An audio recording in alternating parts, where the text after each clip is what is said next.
Hey guys, Kaido here today with another YouTube video, and I got you a Rengar build rune guide. I do have some gameplay for you right after the setups, so let's get into it. First, we got the Electrocute rune.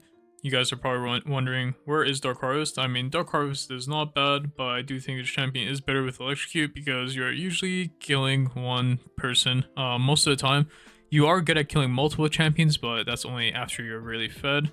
Kha'zix is a very great Dark Harvest champion because it plays for resets because they can go in and out of the fight. But Rengar, once he's in, it's very hard to get out. So usually you want to go Electrocute over Dark Harvest. You can go Sudden Impact, Grizzly Mentos, and Ultimate Hunter. It's only runes you can really take. And secondary, you want a more aggressive setup, so you take Alacrity with Ku, which is the highest damage possible for snowballing in the early to mid game.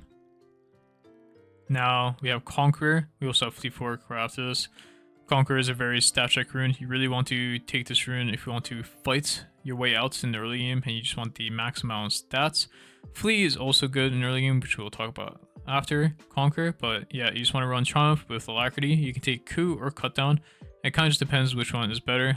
Coup is better though if you're very squishy, and Cut Down is better maybe against like bruiser type champions. And you go Sudden Impact, Ulti Hunter second for both precision primary tree setups because it's the best runes you want. You really want Ulti Hunter in this champion because you're pretty ult reliant, I would say, a good amount of time, so it has a lot of value in your kit. And Sudden Impact is the only other rune you can take because Eyeball Collection was removed, so you have to go Sudden Impact. Now we got Fleet Rengar with the same setup. Well, everything else is the same, but it's just Fleet that has difference. Fleet is very great for just having extra HP, extra sustain bait pretty much, and it's very nice for kiting and spacing because Rengar is, you know, sometimes you want to jump in the like go in the bush, jump on a champion, click back a bit, jump on a champion, like you're in and out fighting. Fleet feels very nice, so it's a very good rune to take for maybe a bit rougher early games, or you just want a more like kind of scaling. Well, it's not really scaling, but it feels very good, especially when you go Voltaic because it has a lot of synergy with it. But it feels very good when you can just kite people, and this rune allows you to do that. So this is the first build, standard lethality into crit pretty much. You can go Yumu's, which is a very good tempo item. It's also cheaper than Hubris. It's good for snowballing. And then Hubris, which is a bit more expensive, is a very great scaling item. It doesn't have damage value when you first initially buy it, like Yumu's, but with a lot of stacks, you scale very hard and you do lots of damage later on. And then you want to go lethality items. You can go any of them. You can also go multiple of them. You can go Edge of Opportunity. You can go Separance Opportunity. You know, it depends what you really want. And then usually you want to try to slot in a Tiamat in the middle, just like with the other builds, and then go into crit because crit is very good later on. It is the highest possible damage items you could buy, so think about that. You got the very tempo Voltaic build, and this probably one of my favorite builds. You go Voltaic again into the lethality items, and then you want to like slot in Tiamats whenever you can, and this just by crits. And you could go Grudge because this build might have a lot of haste. Maybe go Voltaic with Axiomark into Grudge, which is a shit ton of haste, but good amount of time. You want to just go crit items because even if you're sitting on 50% crit, it's still the highest damage possible because of his like crit modifier on his Q. So this champion just loves to buy crit, and you could slot in more crit items later on, but usually you want to get your main crit items, which are LDR or any lesser per item without you.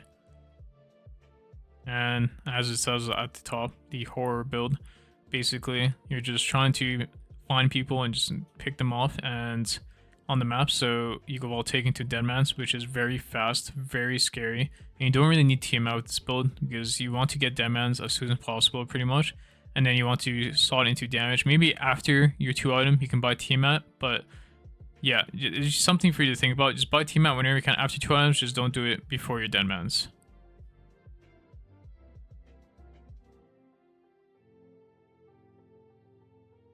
So let's get into the gameplay part of the video.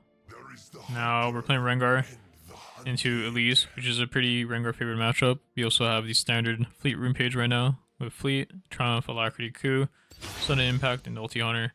A thing I like to do versus Elise is fight her level 1 quite often as Rengar because Rengar is a pretty strong champion in terms of dueling in the 1v1 setting, even in like numbered scenarios. So I like taking early fights if possible versus Elise, and just doing that tracks her very well, and you will know what her pathing would be, so she's not able to just get cheese ganks off, and you're able to maybe counter gank her or just prevent lanes from getting randomly killed by Elise.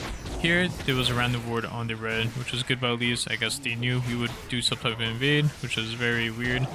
So I decided to pull the Raptors here, and I'm just going to take the Raptors and go into my jungle. It's like I'm doing the reverse side of the Raptor blue romp, but starting the enemy's quadrant, not mine.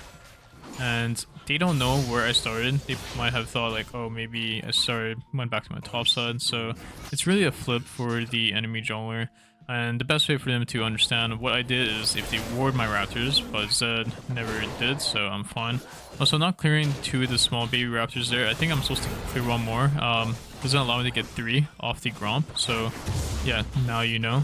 I probably completely forgot while playing this game, because sometimes I play these games very late or very early in the morning where like my brain doesn't work, so you know, I'm just like complete autopilot.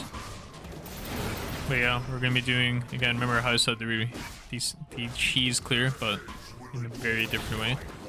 Also continuing on before I keep going on with this video, also we see Elise here. Elise can only go mid here, so usually as a mid laner, you should be safe here one time. Even if I was through here, I would prefer clear my wolves here one time, then walk mid, because it's just very good for me, for my game.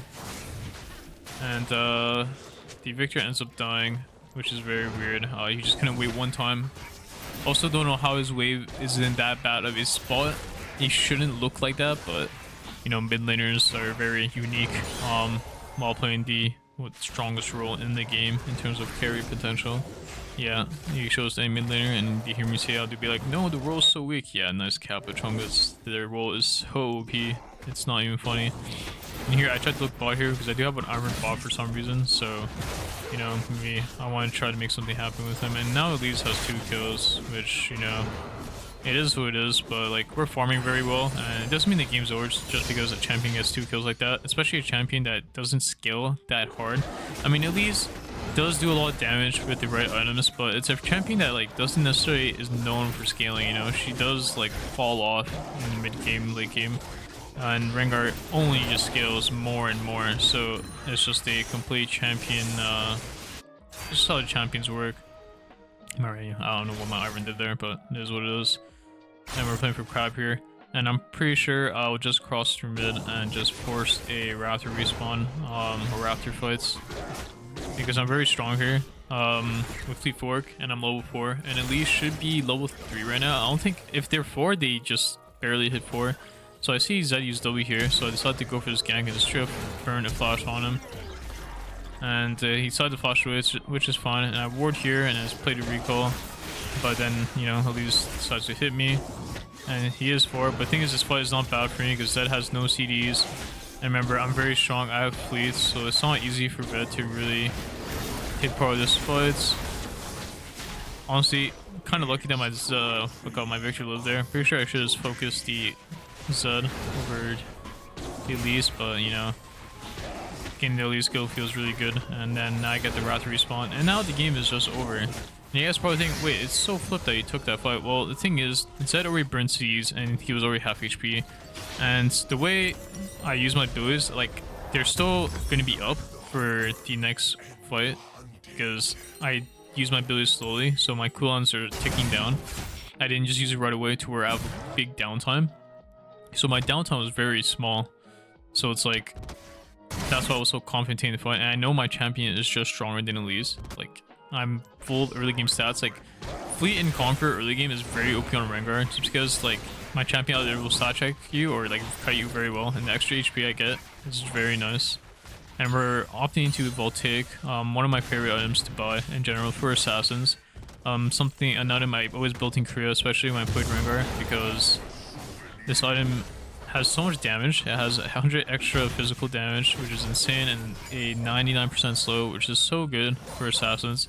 It is a very hard tempo item, just like Yumu's, but a more raw damage tempo item, so if you do end up getting kills with it, like you would do some disgusting amount of damage. And when we looked at the builds earlier, right, there was like 2 variations of the will take. You know, you can go Dead Man's routes and do like Lord Dominic's, you know, which is very nice, or you can go just the normal lethality route into crit, which is also fun.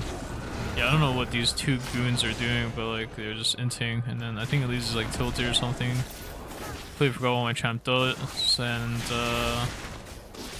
we get another kill, and now the game is just over. We are 3 kills in Rengar because we just played a good game of League. On our side, like we were just playing very slow, playing for our 6. Because that's what Rengar really wants, is just playing for his 6. And he could play for early invades always because he is strong. So usually on Rengar, you won't play for invade whenever you can, and then just farm for 6. As simple as that. And always try to take advantage of your level 3. Rengar is one of the most disgusting level 3 champions in the game, just because of how much damage he does, and how much like how many abilities he can just eat because of his W. It's just insane. And before I continue on the game, like I just want to talk about my Patreon, which is $9.99 right now. It was 50% off recently, and you get VOD reviews, 50% off coaching if you're a tier 2 Patreon member, and plenty of other benefits. You also get all the VODs of the other tier 2 Patreon reviews and coaching sessions. And I do giveaways. I'm going to be doing giveaways every week, every month.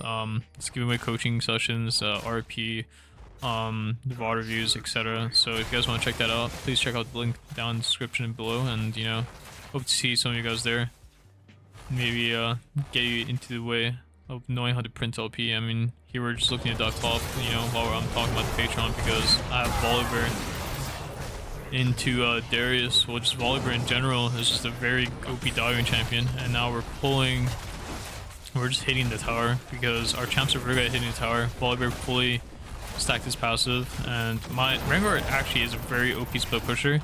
One thing you should notice from like Rengar players and even like challenger, like high elo Rengar players, is that a lot of the time in mid to late game you would just see us in the side lane, because the champion is just a very strong side laner, because he can pick off people with their ults, and your kit takes towers really fast. You can see we only have 2 grubs here, but we took pretty much 4 plates from this tower, which is insane if you think about it.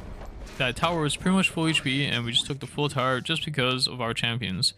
And of course, like if I didn't have Volibear or a weaker champion that took tower, maybe I wouldn't have taken it that fast, but my champ itself will take minimum 2-3 plays, and it's worth it. I mean, it's a pretty big tempo swing, is it like sync, but it's very worth for my game. And I go Swifties here instead of CD Boots, because Swifties is just a very nice item to buy, just to be able to run at people. CD Boots is usually better on Rengar, but I'm playing in low, so I just like buying Swifties. I think whenever you have enough gold for it, it's just very nice. But the thing is, I also do have perfect gold for CD Boots pink, so it's like kind of, you know, preference at this point, what you want to really buy. Do a quick little clear because nothing is really happening on the map, so I'm just gonna clear our camps. And actually, where am I walking? Is there a camp topside? I don't even know. Oh, okay, his topside looks like it's up, so that's probably why I'm running up there. Because I'm kind of like commentating right. Oh, well, I'm not live commentating, right? So I'm just reviewing the game, and I guess the Elise didn't take it. Oh, I missed the bola. Well, it is what it is. I'm washed. By the way, like we're just pulling the red, and we're being a bit careful that their team could collapse on me. And I see that this Darius is up very far, so I'm going to go kill him. Sadly, I can't jump on to get the ball takes up, but because my stacks recharge very fast because of fleets, and I'm like sticking onto him, clicking forward, my stacks will eventually come back, but I didn't really need it. It sucks I can't get the soul on him because it is 100 physical damage, which is a lot. And now I'm trying to look for a pick here. See, Elise is emotionally running to my jungler. I mean, a jungle, and like this is like an emerald game, guys, like a plat game. So it's like, you know, if you play a good early game and understand when your champion is strong, you will just completely shit stomp the game. So it's like you guys should always keep that in mind. Yeah, I think I messed up here. For sure, I misused my abilities. Another kill. Pretty noob flush. I'm trying to get out of here. Zed takes me down. Probably could have flashed to the left side, but it blows. This guy was complaining about smurfing, even though I didn't do anything special. If you guys think I did anything special here, I would really like to know like what was special that I did in this game. Because to me, what I did was very simple. I took advantage of a play that I knew I could win. I was very confident in it, and because they threw their they gave me kills, I knew where to go next to snowball the game further. Like League, sometimes it will always be the same way how you want to play it, how you want to snowball, and like you can also use like these things I'm talking about in your games, right? Like when you get really kills like that, sometimes you can just farm, or you can just go invade straight up in their enemy jungle because you will just stat check them because you are stronger. If you get you have 1,000 extra gold over your opponent, you will just win fights, no?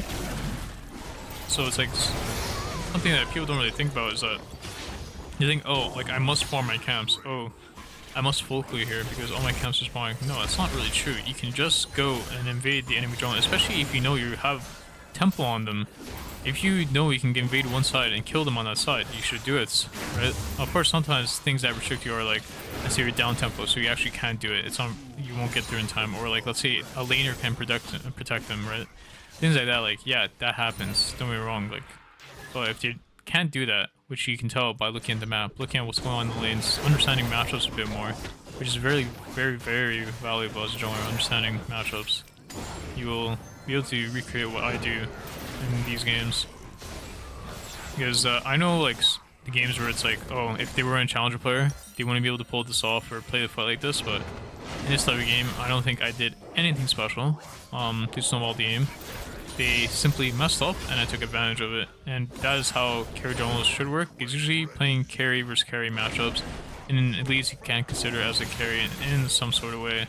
Is that if one messes up, the other one will just simply be behind a couple camps of tempo and just gold, and just be weaker overall, and that person who's behind will most likely just have to start flipping plays or find a way to somehow recover a play, right? But they're always going to be a bit weaker until they're not, until they recover their game. It's as simple as that. And sometimes like you don't need to kill the enemy jungle to recover your game if you're behind. You can also just kill inting laners. Sometimes there are times where like a laner, if they die, recovers the enemy jungle's game even though it was over, right?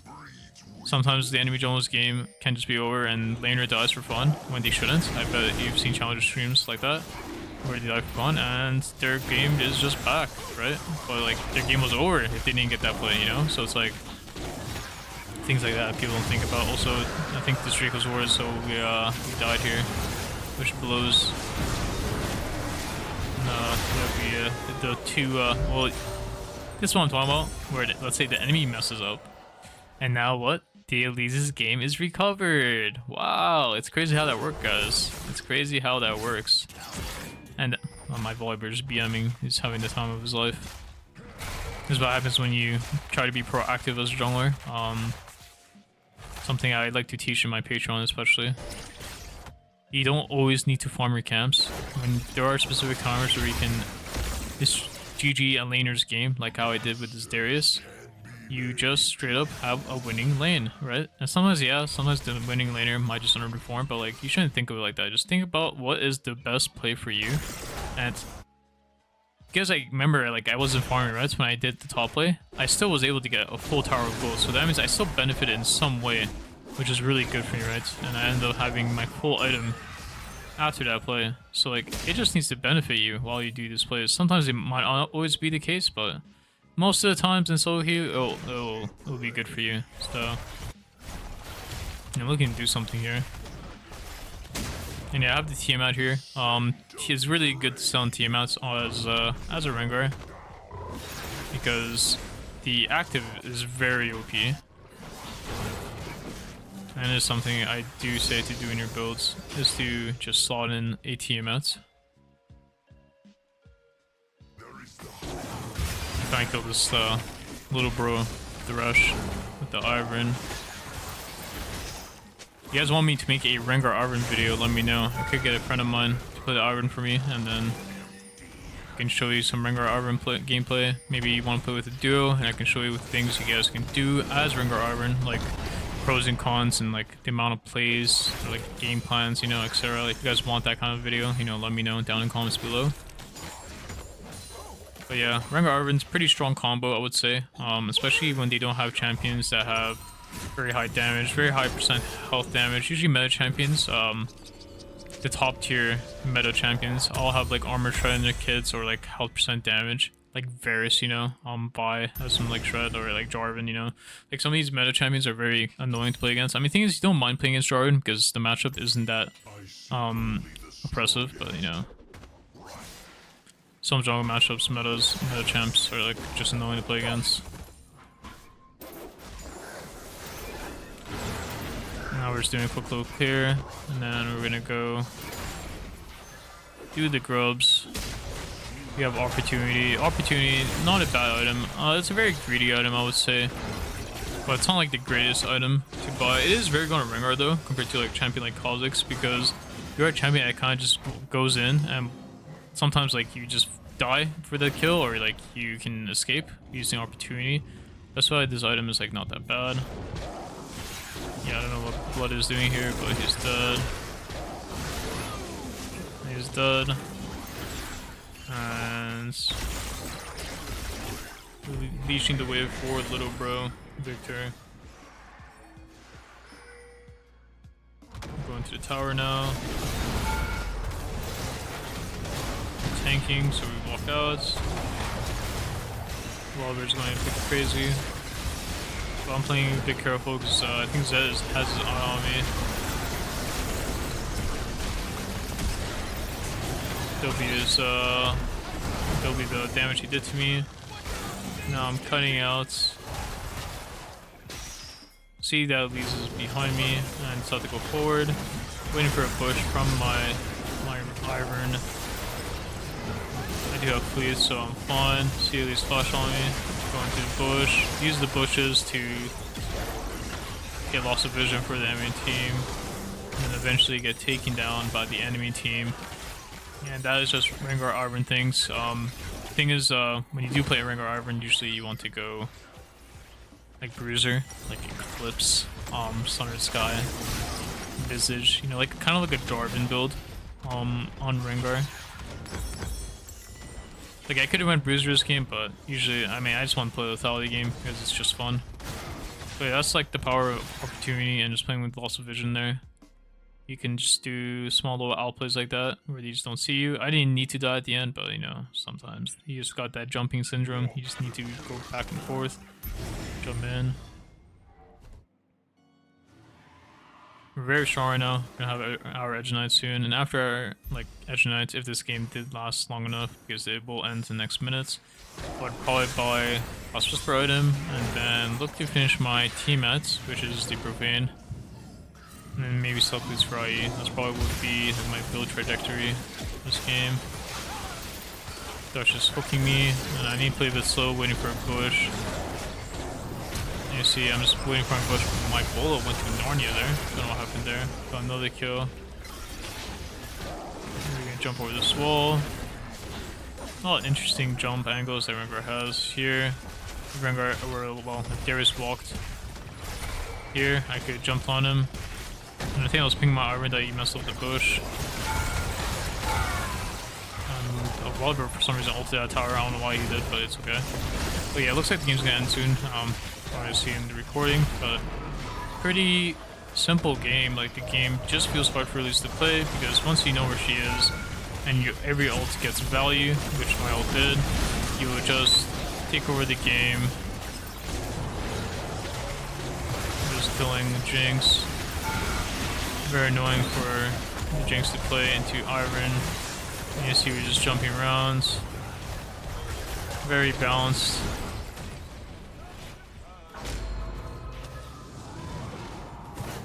Press R. Let me know what I'm killing. Well, thanks for watching, guys, and see you guys in the next video.